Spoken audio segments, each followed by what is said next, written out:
When you think of Honda, models like the Integra, Civic, Accord, and even the Del Sol come to mind. They're all famous for their appearance in countless toaster quality YouTube videos, effortlessly leaving much more expensive cars in the dust. But there's also another model that predates the Integra, designed to be your daily driver you could also take to the track on weekends. That model, of course, is the Prelude.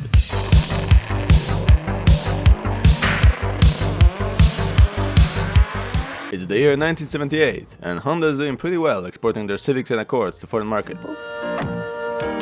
But their competitor, Toyota, has something they don't. A sports coupe, the Celica. The new Toyota Celica liftback. People want a two-door car, they will get a two-door car, so Honda designed the first generation Prelude. It borrowed a lot from the Accord, but the chassis was brand new. They gave it a long hood and a short trunk, and even a power moonroof that came standard. The engine isn't very powerful by today's standards, but 79 horsepower and 93 pound-feet of torque from a 1.6-liter single overhead camshaft inline 4 engine was not bad for its time. Later it came with an upgraded 1.7-liter. As for the transmission, it came with either a 5-speed manual or a 2-speed Honda-matic, later replaced by a 3-speed. The first generation Prelude featured a front independent suspension with McPherson struts, and a rear semi-independent suspension with coil springs. Despite Honda being known for cheap compact cars, the first-gen Prelude wasn't selling that well due to it being pretty expensive for what it had to offer, and so it was back to the drawing board for Honda engineers. They ditched the old rectangular grille, along with the weird hood-mounted mirrors. They upgraded the engine to a 1.8-liter 12-valve, making 103 horsepower in Japan, Europe and Asia.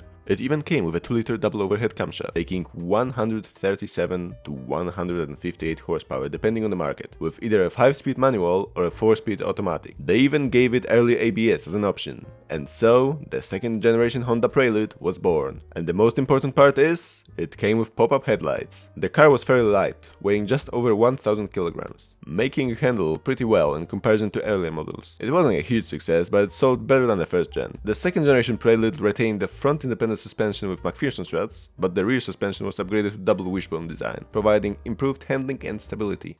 Then came the year 1987, and with it came the next generation of the Prelude.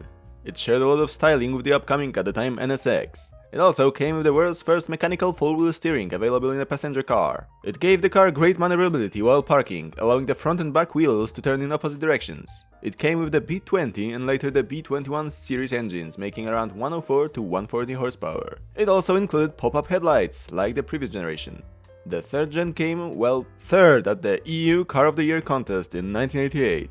In 1987, Road & Track published a test summary that shows a 2.0 SI 4-wheel steering outperforming every car of that year on the slalom, with the speed of 105.4 km per hour, even outperforming Porsche and Ferrari. In 1989, Honda revealed a facelift for the third gen, along with a few limited edition models. This is not very interesting apart from the fact that the limited editions had standard LSD, but I wanted to mention their existence. As for the suspension, the third gen Prelude introduced a more advanced suspension system with double wishbone suspension on both front and rear axles, enhancing handling and cornering capabilities. Then, in 1991, came the fourth generation. The 4-wheel steering system was changed from mechanical to electronic, and the engine displacement was increased from 2.1 to 2.2 liters. The base model, called the S, came with a single overhead cam F22A1 engine, making 133 horsepower and 150 feet-pound of torque. Or the double overhead cam H22A1, making 187 horsepower and 153 pound-feet of torque. The SI model came with a 2.3-liter H23A1, making 158 horsepower and 156 pound-feet of torque. The JDM version of the SI came with the F22B non-VTEC engine, making 158 horsepower. In Europe, Honda also revealed the 2.0 single overhead cam model, making only 131 horsepower.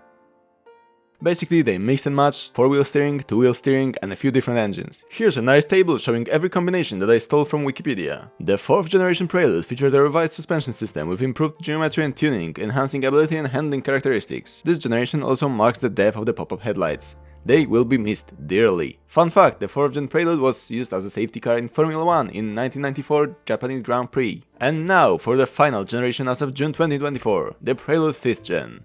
I am not counting the announced hybrid 6th gen as 1, it's not in production yet, and 2, it's not really a sports car. Now, back to the 5th gen. It's still fundamentally a Prelude. It was the answer to Toyota's 6th gen Celica.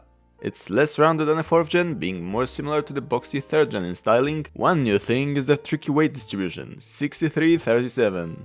I actually talked to a few people who own a 5th gen Prelude and they all said the same thing. The much heavier front does take a little getting used to. I don't know how true that is, but one of them is already on his 3rd Prelude, so go figure. It still kept a double wishbone suspension in both front and back. The 5th gen also came with a brand new active torque transfer system, which gives more power to the outside front wheel when accelerating in a turn. This was done to counteract the inherent understeer of a front-wheeled front-engine car. But it turns out 63% of the car's weight is a bit much for the system to mask. As for the engines, depending on the trim level, it came with either F20, F22 or H22 with different heads. There was also a Japan-only Prelude Type S with a 2.2 H22A with VTEC, making 217 horsepower and 163 pound-feet of torque, with compression ratio of 11:1. From what I've seen, modifying this family of cars is pretty rare. You mostly see Civics with laptops, sometimes K-swap Accords, but not really Preludes. Although the 8 series is pretty beefy, which would make it great for builds.